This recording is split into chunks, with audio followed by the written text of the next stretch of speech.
Paulie. Every time we get Paulie on the mic, though, he's yawning. You just come in this morning? No, I came in. I was there yesterday too. I'm in many different time zones. My body never knows what time it is anymore. I can imagine, man. Let's talk about this fight here. Big fight. Fight I didn't think I'd see. What about yourself? Yeah, I think many of us were surprised and shocked when they signed this fight. But as it's gotten closer, obviously the excitement builds up. There are two very quality fighters, regardless of the difference in weight classes.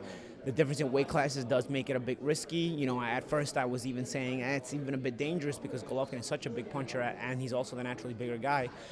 But at the same time, there's such quality fighters that eventually you start to think, wow, quality versus quality, how can this turn out? How can this play out? And, you get excited to see how it's going to play out. To win the title, Kell showed a level of mental fortitude, a toughness that I don't think I'd seen prior to that point. We all knew he was a good fighter. He was a tough fighter. He's unbeaten. But does that prove that he might have something in him to beat GGG? Because obviously the smart money's on, GGG to win. Showing the mental fortitude puts you at that next level. You can have all the talent in the world. If you don't have mental strength, you're only going to go so far. Kell showed that he's not only super talented, and you're right, he showed that mental strength to go into the jaws of the lion, so to speak. He went to California to beat Sean Porter in the U.S., and Sean Porter is a capable welterweight in his own right. It's a different proposition here. He's going to have to be mentally strong nonetheless. Anytime you're in a tough fight, you're going to have to show all the skills and all the mental strength. I think Golovkin is a better fighter. I think Golovkin is a bigger fighter. I think Golovkin is a stronger fighter than Sean Porter.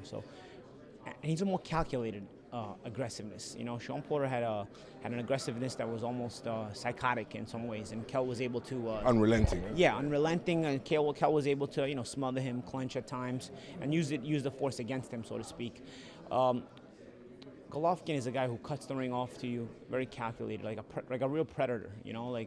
Makes you panic, lands some shots, doesn't overcommit to his offense, and by not overcommitting, he never puts himself out of position for the follow-up.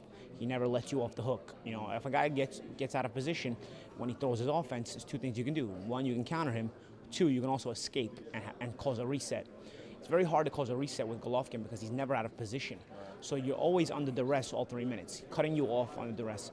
One thing he doesn't do, though, and I've noticed, and I've said it in several interviews, he doesn't move his head very much. So as great of an offensive fighter as Golovkin is, there are moments where Kell can pick him off with some sharp shooting.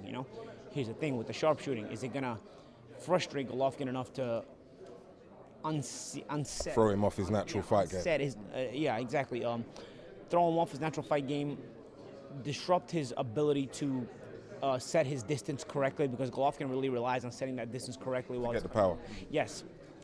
Is it going to disrupt his ability to set that distance? I think it starts with a simple jab. It's got to be a very sharp jab. It's got to be a very varied jab, because if it's not varied, he will get countered. So it starts with a simple jab, but at the same time, you've got to complicate the jab a little bit for Golovkin. And then obviously, as the fight wears on, see what other little creative shots you can throw in there. I noticed Kell also turned southpaw yesterday in the public workout, and he was pretty sharp out of the southpaw stance. I think if there's any tricks Kell Brook hasn't shown us thus far that he has in his bag of tricks, it's time to put them all on the table Saturday night and see what works and what doesn't work, because he's fighting a very good fighter. He's fighting a world-class fighter. He's fighting a guy that might be the strongest puncher in boxing today. You mentioned the weight. Obviously, it is a huge factor, but Kell recently said, I think it was yesterday or the day before, that he probably won't fight back at 147 again because the weight cut was killing him. And we could see that. I've interviewed him time and time again in the run-up to a fight, and you can tell it's taking its toll. Does that surprise you? No, it doesn't surprise me. I'm surprised Kell lasted this long at welterweight, to be honest. I think Kell is a natural junior middleweight at this point, a light middleweight, and I think that'll be the place for him.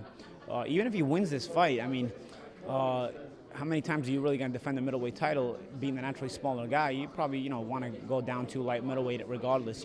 Maybe in a fight with Canelo at light middleweight. If he's able to win this fight Saturday night, it's going to be a tough ask, though. I'll be honest with you. How does he win this fight if he does? It's like I said, he's got to be a sharp shooter. He's got to set the jab, and he's got to set the jab in varied ways, so that Golovkin not only has his distance disrupted, he also cannot get the timing on Kell. By Kell varying and being creative with the jab, and then bringing forth the rest of his offense as time progresses in the fight. he also can't bite off more than he can chew. You know, you keep your combination, keep your bursts short and sweet, because if you stay too long in the pocket and you make your bursts too big, you're going to be there for the reception of Golovkin's return shots. And that can only take one shot to end the fight, you know? So you want to keep your bursts short and sweet, you want to keep them sharp, you want to keep them varied. Things that Kell can do, but it's just he's got to be disciplined every second of every round, and he's also... And that still doesn't guarantee you doing it, because Golovkin is a terrific fighter in his own right. He's not just a puncher. So Golovkin will also be setting his own traps. Golovkin will be setting his own rhythm in there to bait Kell into doing something wrong. So it's going to be give and take. It's going to take a perfect fight, but at the same time, it's also going to take some Golovkin mistakes. You know, because if Golovkin fights his perfect fight and Kell fights his perfect fight, odds are Golovkin wins the fight. Thanks for your time. Appreciate that. Thank you. Appreciate it.